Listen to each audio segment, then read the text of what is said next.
U.S. did not engage in war. Trump engaged in war. We told him to stop. We told him to sit his rabbit ass down. We still trying to deal with what he did in them damn files. And he over here starting war. Sit your ass down. Who would be eligible and ineligible for the draft? Very good question. It don't even matter. Niggas ain't going. A draft in 2026 simply would not work for a few reasons. One, the only way they can kind of force you to get into the fight is with the threat of jail. And I think a lot of people are going to choose jail over fighting for a country that doesn't really give a fuck about them. Two, I think people kind of understand it's really hard to enforce a policy like that on a very large scale, right? Like, we've seen a lot of people sign up for those PPP loans and get away with it, right? Without paying them back. Or, you know, people carry a lot of student loan debt without any intention of paying them back. And there's nothing the government can really do about that.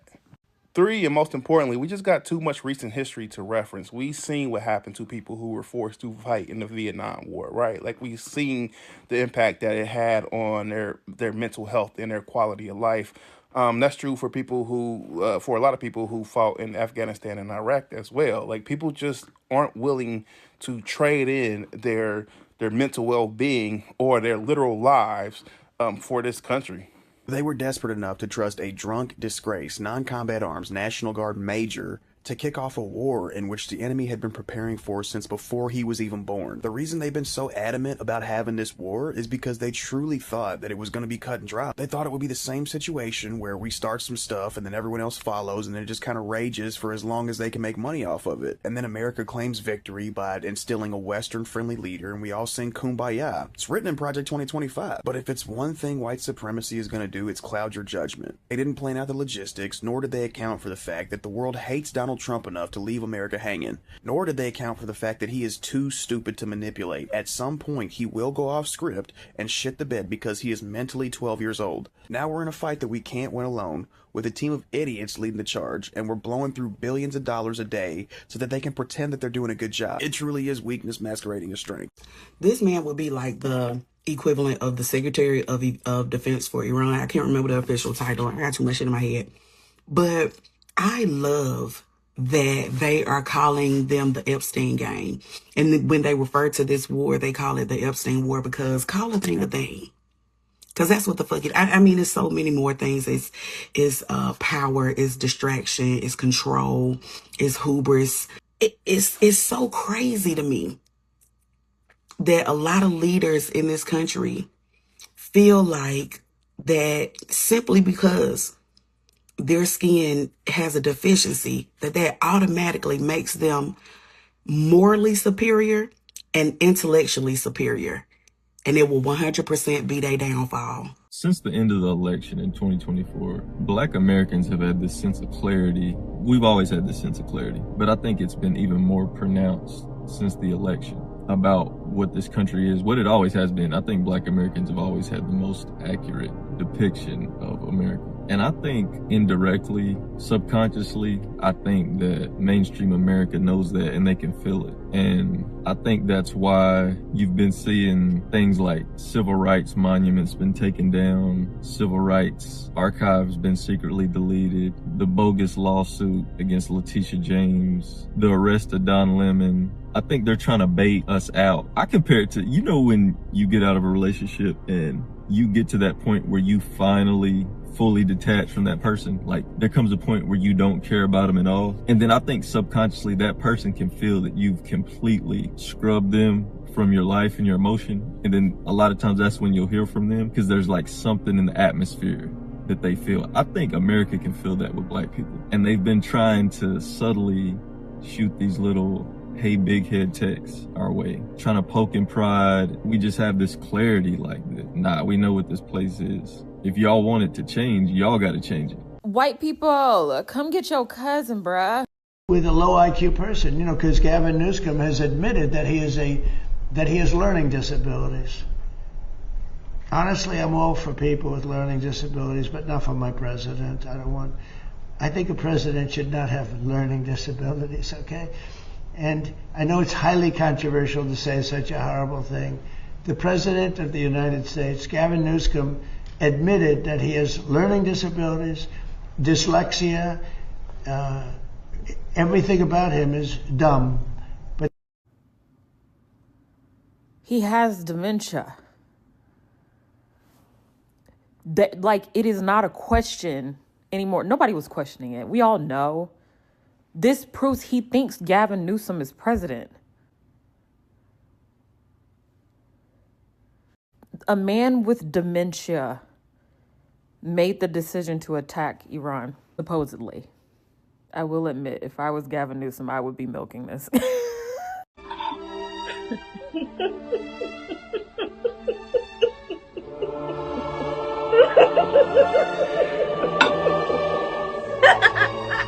The US dollar has no value. It's not backed against gold or silver. What the US has is the petrodollar. The US worked out deals to make the US dollar the international currency for oil trade across the globe. So if we are not trading oil in dollars, the US has a major problem because our dollar has no value without the strength of the petrodollar. Our government would collapse if people stopped trading in USD with oil. So when Iran shut down the Strait of Hormuz, they made an alluding to that. They said, hey, if your oil and liquid natural gases are not being traded in USD, any other currency, especially the Chinese yuan, with the rise of BRICS, we'll let your ships through.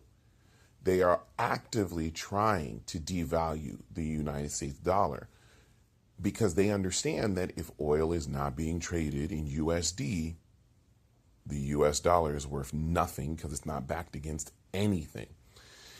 This is also why we went into Venezuela. In case y'all didn't know, Maduro was going to start selling oil to China, but using the yuan. He was going to stop using USD. And that's when the decision was made very quickly to go in and take him out of power and try to get American oil companies to Venezuela to take over oil extraction and processing there to keep it in USD. Because if we start losing those trades using the US dollar, we lose value of our dollar, which will cause an economic collapse or at least a massive recession. So now Trump is panicking and demanding that other countries send military aid to the Strait of Hormuz to make sure we can open it up and get it all open. And but we also already destroyed their military, so you guys, don't have to worry. We've already taken out their whole everything.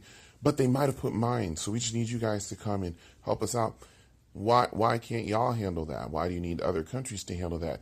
No, you know that if other countries start to go into an energy crisis because oil isn't moving, if they have to buy oil in a different currency, they will, just to get the oil to their country. And I think this is why Trump wants other countries to get involved, to try to keep the status quo. But a lot of the countries are saying, absolutely not. We are not going to get involved, even if they don't realize it's about the petrodollar, but they will not get involved as of now. Iran is playing a really smart game that Trump and his team had no idea they would play. I do think people were aware that Iran had these cards to play, but somehow it eluded Trump and his whole entire team. And now we also have a problem of oil production has been shut down in a lot of these Gulf countries, the Middle Eastern countries, because they have nowhere to put it because boats aren't moving. And it takes weeks to months to get those processes back running again once you turn them off. So I don't think Trump ever had a plan to mitigate this, let alone knew what he was doing or what Iran was capable of. But I do think they're starting to realize with this move, this is just a statement, whether Iran's actually doing it or not. If you're trading in anything but USD, other than that, you can go through. I think they're starting to realize what the game is, what Iran is trying to do. And Iran could very, very, very easily be successful in devaluing the US dollar since it's backed in nothing. But we'll see what happens. I doubt we'll get the truth on American news, but this is just me on my hunch. Y'all have a good day. One of my favorite things lately, and not that it's new, but like it's a new favorite, is when white people are saying things like, what are we supposed to do? And how do we stop this? Like, what do we do? I don't know what to do. And I'm like, probably the same things you did when you didn't want schools to be desegregated, and when you didn't want black people to vote, and when you didn't want equal pay, and that kind of stuff. So like do that, like that same, what you were doing then, but toward a different audience, like a different oppressor, a different, you know what I mean? It's in there. You can do it. What did y'all get? Because I can tell you what you didn't get was mass deportation. You fools. They were never going to do that. Not for you. Build a wall. You didn't get that either. They didn't build a wall. First of all, you can't build a wall. A lot of it is the Rio Grande. That's water. You got nothing except a destroyed, decimated country that's going broke, that's in debt that our great-grandchildren are going to have to pay off because of that tax cut that the rich got. We're now in deeper debt than ever, and we're spending, what, $2 billion per missile per day to shoot down $20,000 drones. And Iran can do this all day, baby.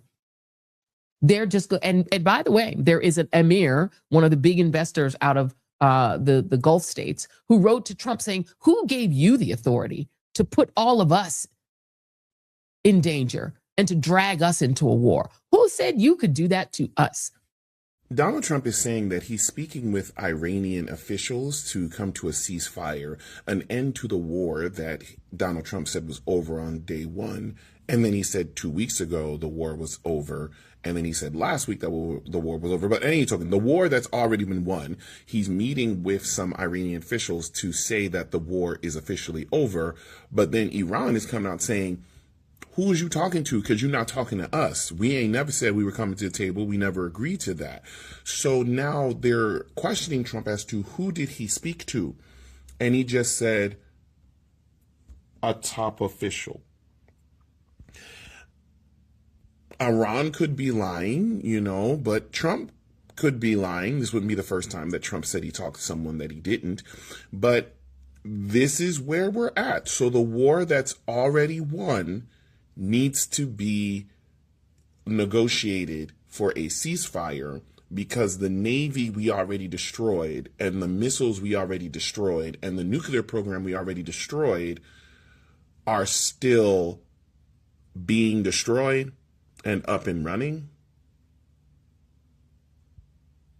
Did I get that right? Yo, I don't know if it's just me, bro, but if you look at white people in this country right now and just observe them, the look of hopelessness and despair is so apparent on their face, dog. And no matter what they try to do, how much they try to cap, they know some shit is wrong, dog. You know what I'm saying? And the only reason they going along with this shit is because all they known is conform to whiteness, dog. And they know deep down that no matter how much they keep conforming, it's not going to save them this time, bro. And yo, I'm telling you, dog, like a majority of these white people here in America, they may not make it to midterms, bro. If you catch my drift, like a majority of these people look like they be mad that they woke up today. You know what I'm saying? They just be mad that they got to spend another day on Earth, dog. You know what I mean? These motherfuckers do not have the muscle of resilience built up. They ain't got no heart. They weak in the knees, bro. We only a year and a couple months in, bro. And they ready to give up. I can tell you that shit. There's a couple of them that's hooting and hollering and all that type of shit. That shit gonna wear off soon. By the time we do get to the midterms, bro, if that shit don't go as people want it, bro, these white folks is just gonna cut the cord, dog. And you better keep fucking going.